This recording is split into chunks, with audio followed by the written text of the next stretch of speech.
Boa noite, seja bem-vindo a mais um Camões TV Notícias. Estamos de volta para lhe dar toda a informação do que está a passar no Canadá, em Portugal e também no mundo. Fique connosco. O comitê que faz recomendações sobre o uso de vacinas recém-aprovadas no Canadá mudou as suas diretrizes sobre a vacina da AstraZeneca esta terça-feira e agora recomenda que a vacina seja administrada em pessoas com mais de 65 anos. O NACI explicou que mudou de opinião depois de analisar 3 novos estudos que comprovam a eficácia da vacina em pessoas com mais de 65 anos. As províncias ainda não informaram como esta nova recomendação do NACI vai afetar os seus planos de vacinação. O primeiro-ministro Justin Trudeau disse ontem que a vacina AstraZeneca é segura e que os canadianos não se devem preocupar em recebê-la.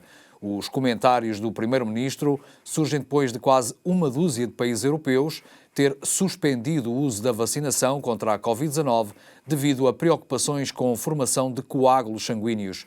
Trudeau sublinhou que os canadianos têm de confiar na avaliação da Health Canada, que passa muito tempo a garantir que as vacinas são seguras e eficazes, e explicou que aquela entidade está a acompanhar um lote específico de vacinas que foi utilizado na Europa e assegurou que este lote, em concreto, não veio para o Canadá. O estoque canadiano de vacinas AstraZeneca é produzido na Índia. Dos cerca de 5 milhões de habitantes europeus que receberam uma vacina da AstraZeneca, cerca de 30 pessoas tiveram formação de coágulos nos vasos sanguíneos e algumas pessoas morreram. Ontem, Portugal, França e Alemanha juntaram-se à lista de países que suspenderam o uso daquela vacina. A Agência Europeia de Medicamentos e o próprio fabricante da vacina afirmaram que não há nada que indique que a vacina é responsável pela formação dos coágulos que provocaram trombose em algumas pessoas. A Organização Mundial de Saúde também argumenta que até agora não existem evidências que mostrem que os coágulos foram formados devido a esta vacina. O primeiro-ministro Justin Trudeau e o premier de Quebec anunciaram ontem um investimento conjunto de 100 milhões de dólares para construir uma fábrica de baterias para veículos elétricos. O dinheiro vai ser emprestado à Lion Electric, uma empresa com sede no Quebec que fabrica caminhões e autocarros escolares, e se a empresa mantiver os postos de trabalho, o governo promete inclusivamente perdoar cerca de 30 milhões de dólares. Desta forma, o governo federal e a província do Quebec esperam ajudar na recuperação económica no pós-pandemia. A empresa quer usar os 185 milhões de dólares para construir uma nova fábrica a norte da cidade de Montreal e em 2023 deve empregar cerca de 135 pessoas. O primeiro-ministro sublinhou que este tipo de investimento é bom para os trabalhadores e para o meio ambiente. Esta foi a primeira deslocação de Trudeau ao Quebec em mais de um ano, que explicou que teve um significado simbólico porque ilustrou a importância da economia verde para a criação de emprego. O premier de Quebec quer criar uma cadeia de abastecimento na província capaz de alimentar a indústria de veículos elétricos. O ministro da Economia do Quebec disse que os depósitos de lítio e níquel na província, 2 componentes-chave para criar baterias para veículos elétricos e hidroelétricos, podem tornar o Quebec num dos líderes mundiais nesta área. Um professor de Química da Universidade de Montreal diz que o Quebec exporta muitos destes minerais para a Ásia para serem depois transformados em baterias e voltarem a ser exportados para o Quebec para empresas como a Lion. O académico defende que a fábrica de baterias no Quebec significa menos dependência do exterior e mais criação de riqueza nacional. Ainda assim, o professor alerta que vários países estão a tentar agarrar esta oportunidade para se tornarem líderes mundiais na produção de energia verde e que, por isso, o Canadá deve estabelecer-se agora ou nos próximos meses. A visita do primeiro-ministro ao Quebec alimentou especulações de que Trudeau se está a preparar para convocar eleições em breve. O premier Doug Ford confirmou ontem que o responsável pela Task Force de Vacinas de Ontário vai abandonar as suas funções nas próximas semanas. A notícia surge com o lançamento do sistema de marcação de vacinas para pessoas com mais de 80 anos. Na conferência de imprensa coletiva, o premier explicou que tentou manter o general aposentado Rick Hillier mais tempo no cargo, mas que este lhe disse que o seu trabalho estava concluído. O gabinete de imprensa do premier informou que o contrato do general termina a 31 de março e que Hillier foi contratado para desenvolver e supervisionar o plano e distribuição da vacina em Ontário. O portal que permite fazer a marcação da vacinação foi lançado ontem e as pessoas com mais de 80 anos puderam fazer uma marcação pelo telefone ou online. O Premier confessou que estava nervoso, mas mostrou-se satisfeito com o resultado que foi alcançado no primeiro dia de funcionamento do portal. O Ministério da Saúde confirmou ontem, ao final da tarde, que mais de 92 mil pessoas conseguiram agendar a administração da primeira e da segunda dose da vacina. As 34 unidades de saúde pública de Ontário também já definiram o seu sistema de marcações, mas o portal da província vai ajudar a tornar o serviço mais eficiente. Quem é elegível para receber a vacina pode ligar para o 1-888-999-6488 ou fazer a reserva online. A primeira e a segunda dose têm de ser agendadas ao mesmo tempo e as pessoas têm de fornecer os seus dados do cartão OHIP, data de nascimento, código postal e e-mail ou então número de telefone. A autarquia de Toronto diz que os habitantes sem documentos não se devem preocupar em partilhar as suas informações quando forem vacinados. Mas ainda assim, os defensores dos direitos dos indocumentados estão preocupados de que esta promessa não possa ser cumprida e estas pessoas corram o risco de ser deportadas. Espera-se que muitos habitantes indocumentados sejam elegíveis para receber a vacina já a partir de abril, quando a província avançar para a segunda fase de vacinação, que vai incluir trabalhadores em serviços essenciais. As autoridades de saúde de Toronto garantiram ontem, numa conferência de imprensa coletiva, que os indocumentados vão poder ter acesso à vacina contra a Covid-19 sem correrem quaisquer riscos. A Migrant Workers Alliance for Change estima que existam no Canadá mais de 1,5 milhões de pessoas nestas circunstâncias. O diretor de uma clínica chinesa em Toronto diz que estas pessoas foram essenciais durante a pandemia para manter a cidade a funcionar. Esta clínica está entre as centenas de organizações que defendem que os trabalhadores sem documentos devem ter acesso às vacinas sem que as suas informações pessoais sejam partilhadas com o governo federal. A Migrant Workers Alliance for Change diz que as promessas da autarquia de Toronto são vagas e insuficientes. Na conferência de imprensa de ontem, o chefe dos bombeiros de Toronto assegurou que os trabalhadores que não têm cartão de saúde também podem marcar consultas através do call center da província.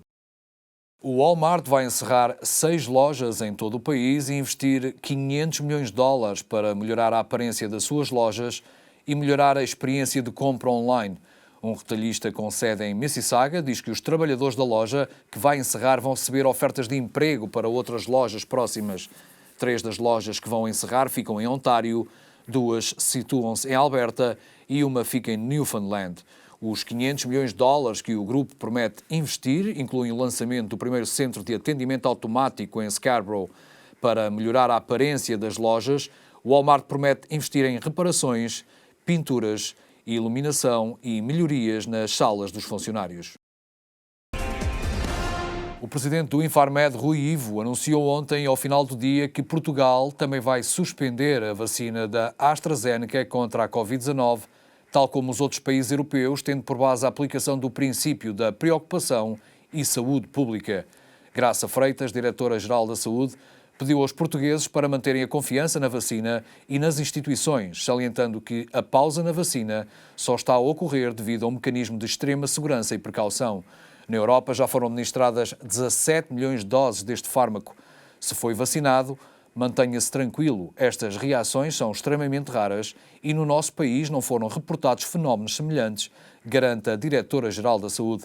Se sentir mal-estar persistente, sobretudo se for acompanhado de nódoas negras ou hemorragias cutâneas, não hesite e consulte um médico, apela o vice-almirante Gouveia e Melo, que chefia a Task Force da vacinação Covid-19 em Portugal, esclareceu que a vacinação dos professores e do pessoal não docente, agendada para este fim de semana, teve de ser suspensa.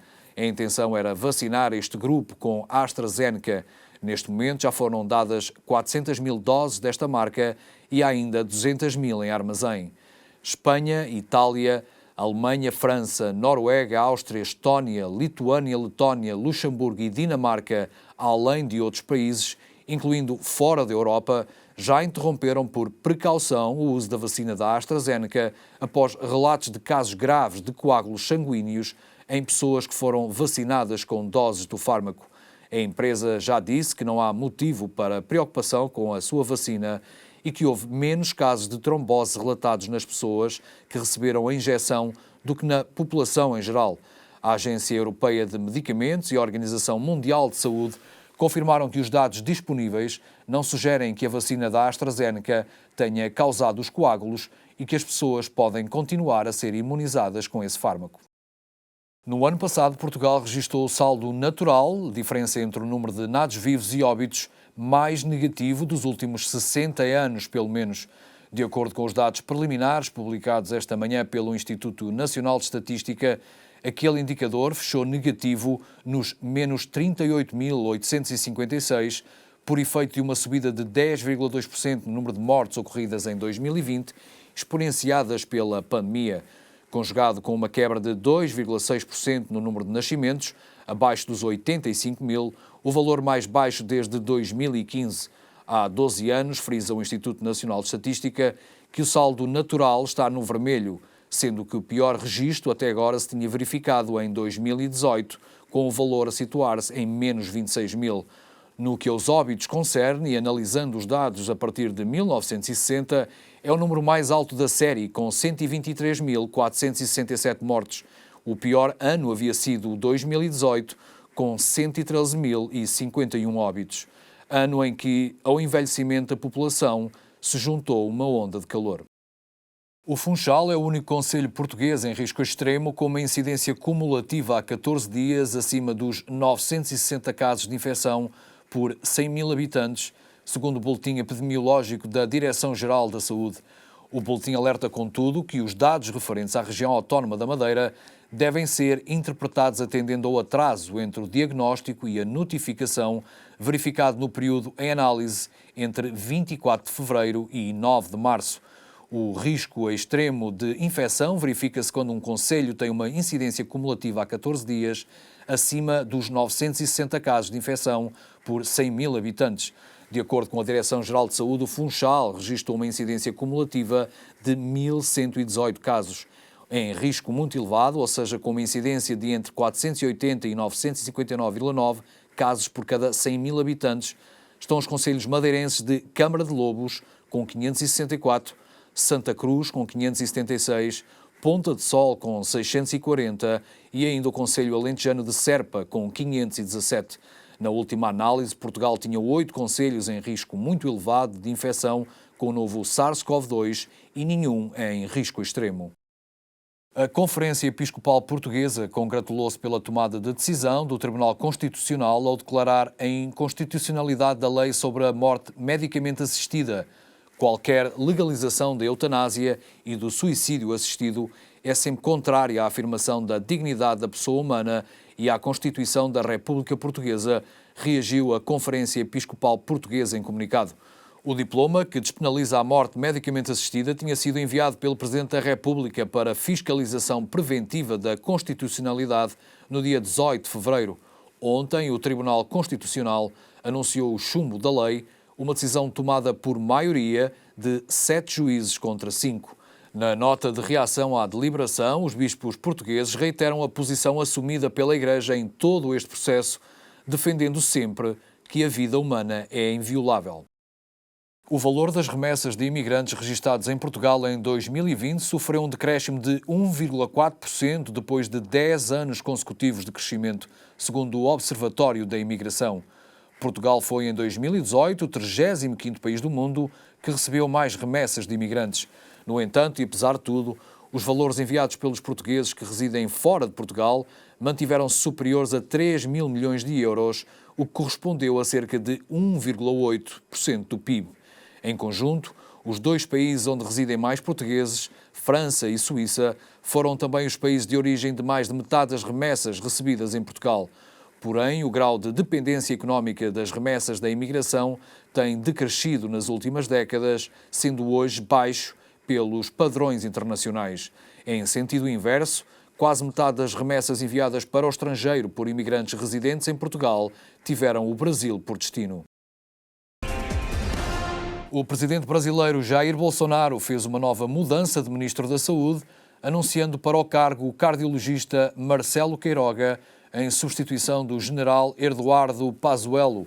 O anúncio foi feito poucas horas após Queiroga, presidente da Sociedade Brasileira de Cardiologia, se ter reunido com o chefe de Estado em Brasília. Bolsonaro, em declarações à imprensa, junto ao Palácio da Alvorada, a sua residência oficial na capital brasileira, afirmou que o novo ministro tem tudo para fazer um bom trabalho, dando prosseguimento ao trabalho que o anterior ministro tinha feito até agora. Marcelo Queiroga será assim o quarto ministro da Saúde desde a chegada da Covid-19 a solo brasileiro há pouco mais de um ano e assumirá funções naquele que é o momento mais crítico da pandemia no país sul-americano. O Brasil, que totaliza 11.519.609 casos e 279.286 mortes devido à Covid-19, tem vários hospitais em colapso e novas variantes do vírus em circulação, o que levou governadores e autarcas a decretar medidas restritivas de isolamento social, ao contrário do que defende Bolsonaro. A Comissão Europeia acordou com a Pfizer e a BioNTech a entrega antecipada de 10 milhões de vacinas no segundo trimestre do ano. O acordo elevará o número total das entregas dessa vacina para 200 milhões de doses nesse período de tempo, sublinhou a Presidente da Comissão Europeia, Ursula von der Leyen, no comunicado, destacando que os Estados-membros ficam assim com espaço para manobrar e possivelmente preencher lacunas nas entregas. O anúncio surge numa altura em que vários países da União Europeia suspendem a vacinação com a substância da anglo-sueca AstraZeneca devido a dúvidas ainda não confirmadas sobre possíveis efeitos secundários. O Centro Europeu de Prevenção e Controlo das Doenças sugere o alívio de restrições às viagens assentes em teste ou quarentena para quem esteve infectado com o Covid-19 nos 6 meses antes de viajar, devendo manter outras regras. Numa altura em que se debate na União Europeia a criação de um livre trânsito digital para facilitar a mobilidade de vacinados ou recuperados, o Centro Europeu de Prevenção e Controlo das Doenças salienta que, para indivíduos que recuperem recentemente de uma infecção Covid-19, um certificado confirmando a sua recuperação nos últimos 180 dias, emitido não antes de 11 dias após uma pessoa ter recebido o seu primeiro resultado positivo, poderia ser aceite como equivalente ao teste negativo SARS-CoV-2 que é exigido aos viajantes. Este centro reconhece, porém, que ainda não é claro se uma infecção anterior com uma variante protege contra outras variantes. Amanhã a Comissão Europeia vai apresentar uma proposta para criar um livre trânsito digital que permita retomar as viagens em altura de pandemia de Covid-19, comprovando a vacinação ou a recuperação dos cidadãos. O objetivo é que este livre trânsito digital esteja em vigor antes do verão. O construtor automóvel alemão Volkswagen anunciou este domingo que pretende cortar 5.000 postos de trabalho através de medidas voluntárias como reformas parciais e antecipadas num esforço para reduzir custos e focar-se na produção elétrica. O acordo alcançado com as estruturas representantes dos trabalhadores pode levar a um corte de 5.000 postos de trabalho e 500 milhões de euros em despesas de reestruturação da atividade empresarial do construtor. A Volkswagen tinha anunciado em dezembro que ia negociar com os sindicatos para garantir um acordo que, ao baixar os custos de 5% até 2023, permitisse ao grupo focar-se na produção de veículos elétricos e nas operações de software. De acordo com a Bloomberg, o acordo laboral existente impede os despedimentos até ao final da década. A Volkswagen vendeu 5,3 milhões de veículos em 2020, menos 15,1% face ao ano anterior, penalizada pela queda em todos os mercados devido à pandemia de Covid-19, segundo os números anunciados em janeiro pelo construtor. O selecionador Fernando Santos afirmou nesta terça-feira que mantém a convocatória de Rui Patrício para os Jogos de Portugal de qualificação para o Mundial frente ao Azerbaijão, Sérvia e Luxemburgo, apesar da lesão que sofreu na última segunda-feira à noite. Rui Patrício foi substituído nos últimos minutos do jogo entre o Wolverhampton e o Liverpool devido a um choque violento com o colega de equipa. O guarda-redes português foi assistido no relvado durante um largo período antes de sair de maca e com colar cervical. Procurámos saber logo a sua situação clínica com o departamento clínico do Wolverhampton. Está estável e pode ser convocado. Vai seguir o protocolo médico durante 2 ou 3 dias e depois poderá ser integrado, afirmou, na cidade do futebol, em Oeiras. Nuno Mendes foi chamado pela primeira vez, assim como João Palhinha. O Nuno tem características próprias e mostra no Sporting que tem qualidade defensiva. Na seleção, Jogamos com 2 centrais e não com 3, como no seu clube, mas penso que não será problema para ele. Palhinha, a sua evolução tem sido muito positiva e é importante observá-lo de perto. O responsável afirmou que Portugal ainda não foi campeão mundial e conta para esse objetivo com o Cristiano Ronaldo. Ele tem um sonho muito grande de o conseguir. O Benfica escolheu a agência WMS Sports para liderar o processo de procura de patrocinadores para o nome do Estádio da Luz e do centro de estágio no Seixal. Foi esta terça-feira anunciado. Estamos empenhados em encontrar os parceiros certos para os nossos 2 ativos mais preciosos. Faz parte da nossa estratégia para continuar a posicionar o Benfica como um clube verdadeiramente internacional, com um alcance global, assegurando que maximizamos o potencial da nossa marca, afirmou Domingos Soares de Oliveira, CEO do clube. O icónico Estádio da Luz e a premiada Academia de Produção de Estrelas do clube proporcionam não só uma oportunidade para as marcas se ligarem a milhões de adeptos de futebol em todo o mundo, mas também aos 6 milhões de turistas que visitam a vibrante capital de Portugal todos os anos. O estádio do clube, inaugurado em 2003, tem capacidade para 65 mil espectadores e já foi palco, entre outros grandes eventos e competições, da final do Campeonato da Europa de Futebol em 2004, da final da Liga dos Campeões em 2014 e da final a 8 da mesma competição em 2020. O centro de estágios, situado no Seixal, foi inaugurado em setembro de 2006, tendo recebido em 2015 e 2019 o prémio de melhor academia do ano nos Globe Soccer Awards. Depois de se ter tornado o maior goleador da história do futebol, o avançado português já pensa nos próximos objetivos e nos próximos recordes. Cristiano Ronaldo não descansa, nem quando acabou de superar Pelé como o jogador com mais gols oficiais na história do futebol, com 770. Esta segunda-feira, CR7 voltou a usar as redes sociais para prometer que não vai nem quer ficar por aqui. Ainda há muito mais para atingir e acredito que o podemos fazer juntos. Os objetivos são parte essencial daquilo que sou. Não consigo parar de procurar mais e já estou ansioso para conseguir o próximo recorde. Quero sempre mais e mais e creio que é por isso que as pessoas normalmente dizem que tenho tanta energia que não paro. Talvez seja verdade, mas isto é essencial para me manter vivo, escreveu Ronaldo. E antes de terminar, ficamos com a previsão do estado do tempo para amanhã em cidades onde vive uma importante comunidade lusófona, onde se fala português.